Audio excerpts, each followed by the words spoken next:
welcome to the New Frontier, where I attempt to add just another grain of information to the vast ocean of knowledge that is the internet, specifically related to public policy. And today we're talking about conversion therapy bans. And this is a very controversial subject, and I'm going to attempt to cover it in the most nonpartisan way. But conversion therapy bans have been on my list of legislative proposals that I've wanted to cover for quite some time, because the only way this channel is going to function properly is informing constituents about the more controversial bills, so that you do have a nonpartisan understanding of the legislation and can then let your legislators know what you think about it. So this is my first attempt at covering a more controversial bill. Let me know what you think. But we're going to start in a state that you would not expect to be talking about a conversion therapy ban, mainly because they have long been considered one of the more conservative states, and that is Kentucky. On February 4th, 2020, Kentucky Republicans and Democrats came together and actually sponsored House Bill 199, known as the Mental Health Protection Act, which bans conversion therapy for both minors and adults, which takes a new twist on how conversion therapy bans have functioned in the past. Now, conversion therapy bans specifically are conversion therapy bans are meant to ban the practice of using psychological tactics to attempt to convert homosexual individuals to heterosexual individuals. This is using typical forms of therapy to convince someone that they can change their sexuality. Typically, this is seen in more religious environments, although it is not always a religious practice, and most conversion therapy bans do not ban the practice for religious groups, denominations, etc. Now, even that definition alone could be considered bias, but I made up my own here only because pulling my definition from one source or another in and of itself would be bias. So I just kind of mixed them together and took out a lot of the buzz or hyped up words used in most definitions to either denote some approval or unapproval of the practice. Now, many gay rights groups believe that the very practice itself of conversion therapy is offensive because it offends the very premise that they reside in, that homosexuality is not a choice or a lifestyle. It is simply who they are, and it cannot be changed through psychological tactics.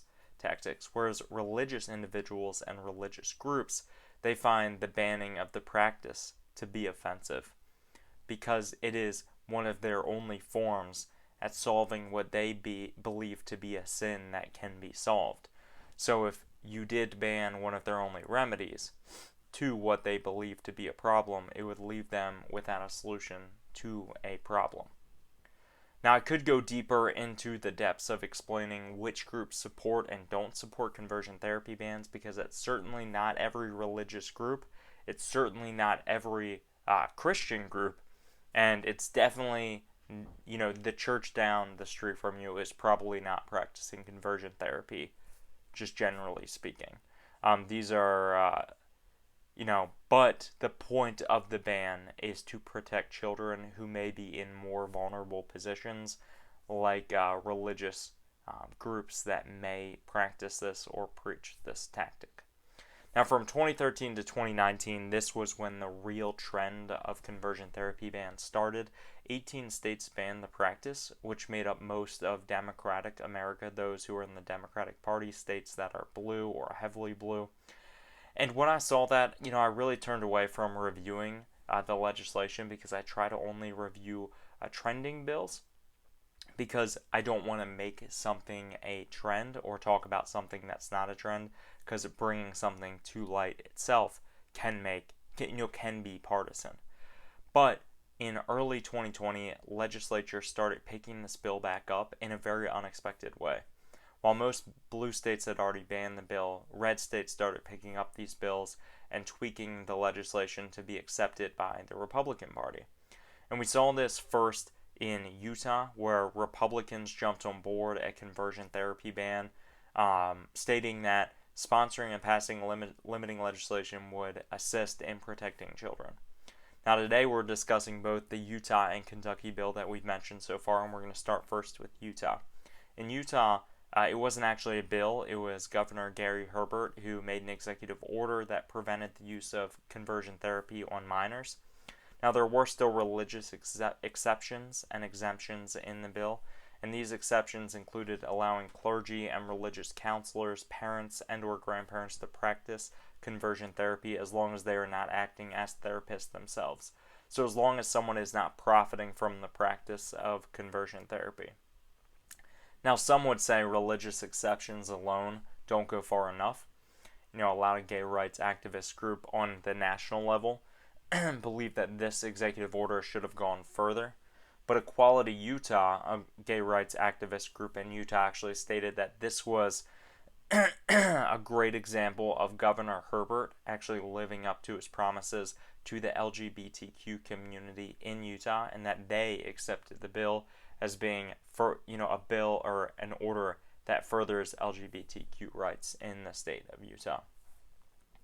Now, Republican legislatures have sponsored legislation that defines and completely bans conversion therapy.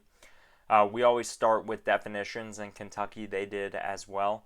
They noted that conversion therapy is any practice or treatment that seeks to change an individual's sexual orientation or gender identity, including efforts to change behaviors or gender expression, or to eliminate or reduce sexual or romantic attractions or feelings towards individuals of the same gender. The bill then goes on to ban both youth and adult conversion therapy, stating that a mental health professional shall not engage in conversion therapy with a person under 18 years of age or 18 or older who is an adult, as defined by other legislation in the state. So this is more of a blanket ban, which you typically don't see, leaving pretty much no exceptions. But instead of associating the practice with some criminal or civil penalty, which is usually done in legislation, they put it up for the boards of psychology and counseling in the state. So if you were to practice the practice, you wouldn't have a civil penalty per se.